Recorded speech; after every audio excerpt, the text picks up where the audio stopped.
Welcome everyone to another video, and before we go on to our battles, I would just like to say thank you to everyone for helping me reach 100 subscribers. It's truly insane that I've reached this milestone because I wouldn't have been able to do it without all of you guys who have been supporting me all this time. And yeah, let us hope we get to more milestones in the future. So with that, let us get into the battles here. We are going to have Wigglytuff in the lead with Diggersby in the back and Shadow Pidgeot as well, with an all normal type team. Of course, most of the time you would see Diggersby in the lead, but because I've been seeing quite a bit of dragon types as well as fighting types in the lead, I thought that maybe having Wigglytuff in the lead is quite beneficial.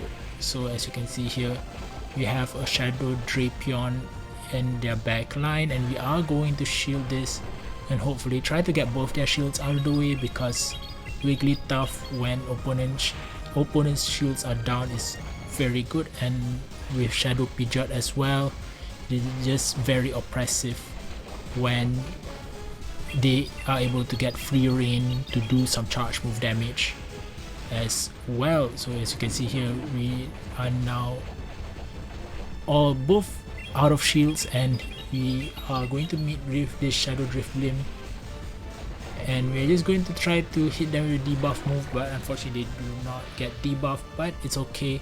We're going to come in with our Wigglytuff, going to be resisting that fast move damage from them, and we are going to be met with a Quagsire.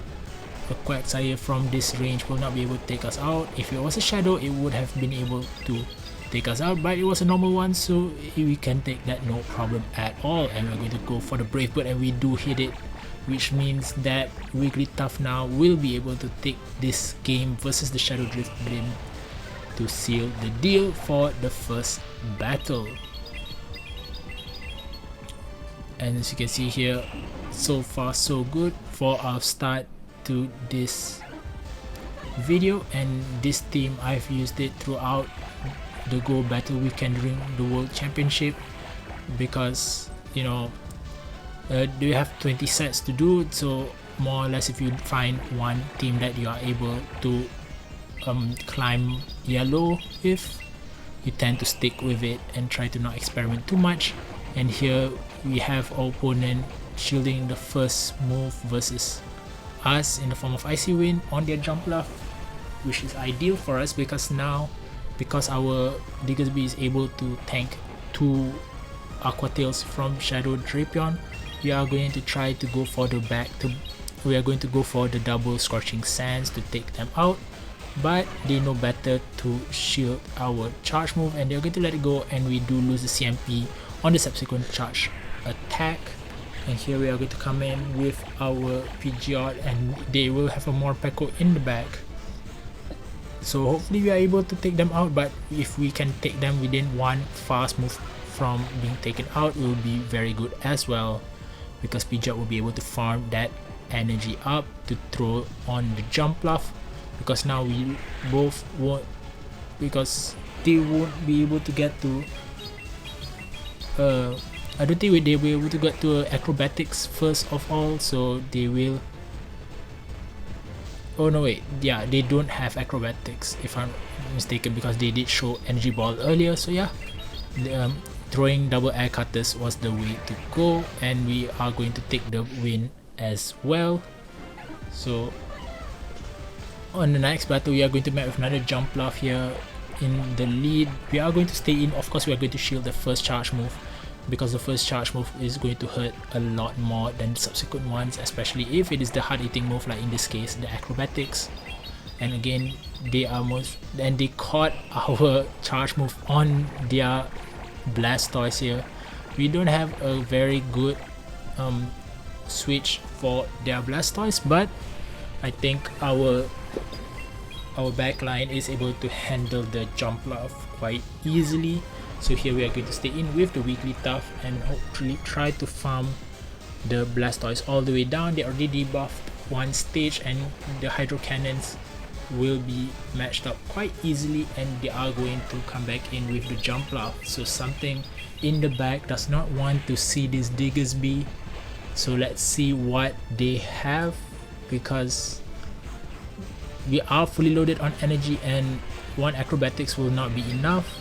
And they swap into their Feraligatr again to catch our charge move. This opponent is insane in terms of catching our charge move, but we believe that we are able to take them out, and we are going to let go of this Diggersby because our win con is with Pidgeot, especially with the energy that we are going to have, and the damage that the raw damage of Gust is going to take out this low health Jumpluff, no problem at all. Acrobatics will still not be enough to take us out, and we will take game number 3.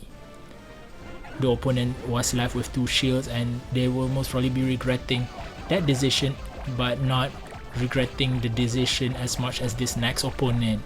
They come in with a Shadow Dragonite in the lead, and they swap into a Lickitung. So unfortunately for them, we are going to be resisting both Pokemon's fast move pressure, and here we're going to debuff them. Before swapping out into our Pidgeot, they are going to throw their charge move first before they are taken out, and they will have the move Wrap. Of course, Wrap got buffed with the guaranteed defense debuff, but we are going to be able to launch back-to-back air cutters because we farmed their Lickitung all the way down. And now we are going to be in a dominant position with a shield advantage, 2 shields advantages for us, and we are going to come back with a Wigglytuff to expose their back line. Of course, we are going to shield this. Shadow superpower will still hit quite a bit because it will be neutral damage, and they will have a Ferrothorn in the back. Ferrothorn is going to be doubles. Is going to be quite weak versus the Fire Punch, but because Diggersby is such a tank and has low attack stat, the Fire Punch will not, one Fire Punch will not be enough, but the second one will be, and we are going to be able to take out the Dragonite as well with a Fire Punch from this range and win game number 4. So going on to game number 5, we will have a Mandibuzz in the lead. Again, an extremely good lead here. We are going to be met with a Shadow Kanto Marowak.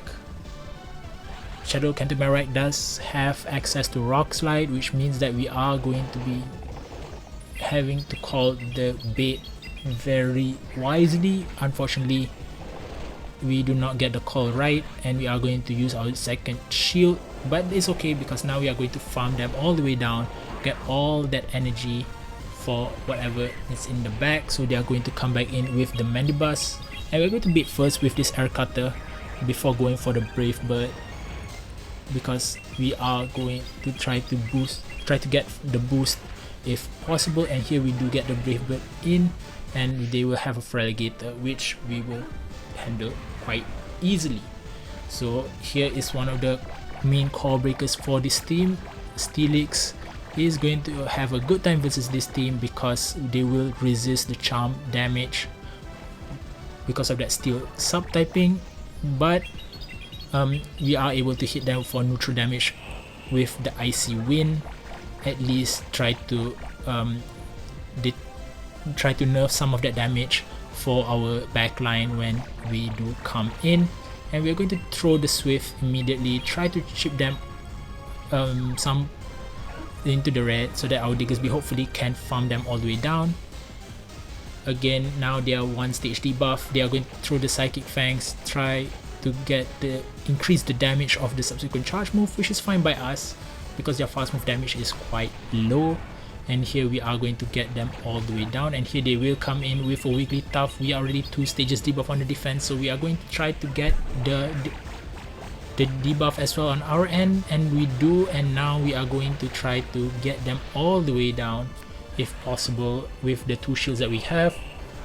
It will be quite tough because no pun intended, because charm does do quite a bit and we do not have a charm resist on our team.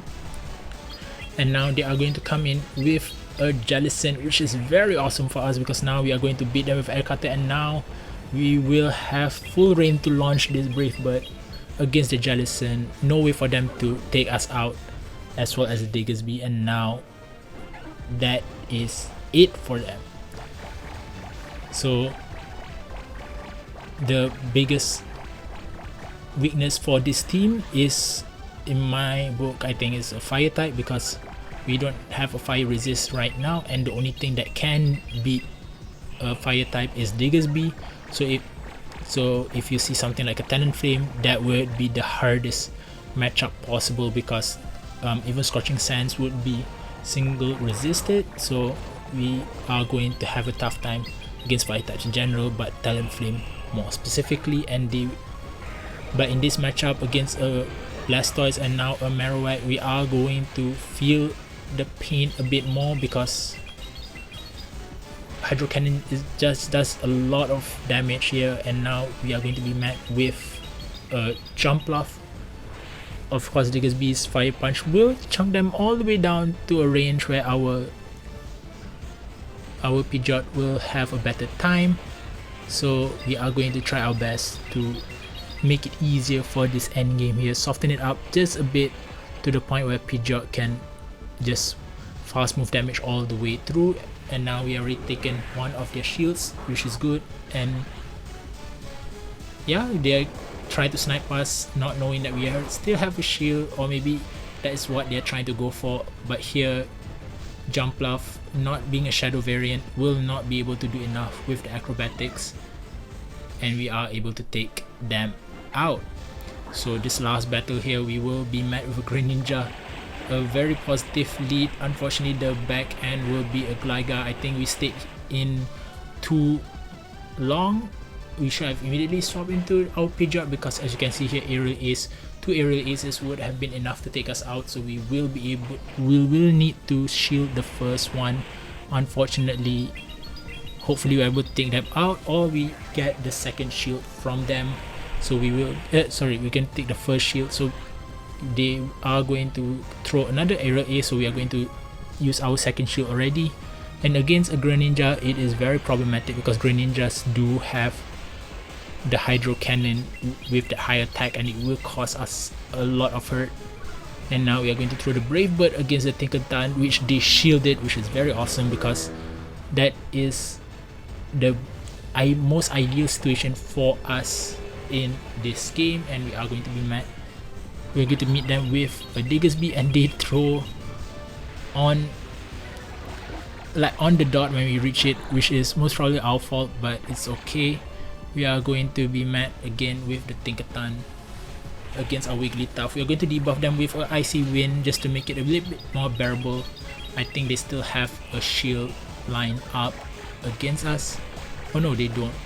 Oh wow, I think I have seen this. I see this mistake already. I see where I made my mistake, because I tried to farm them all the way down in the end, which I think would have, yeah, if I realized that they don't have a shield, we would have been able to win against them, no problem. And yeah, so a mistake to end this video, but it does not compromise us in a way, because a tie is still quite good in terms of getting ELO.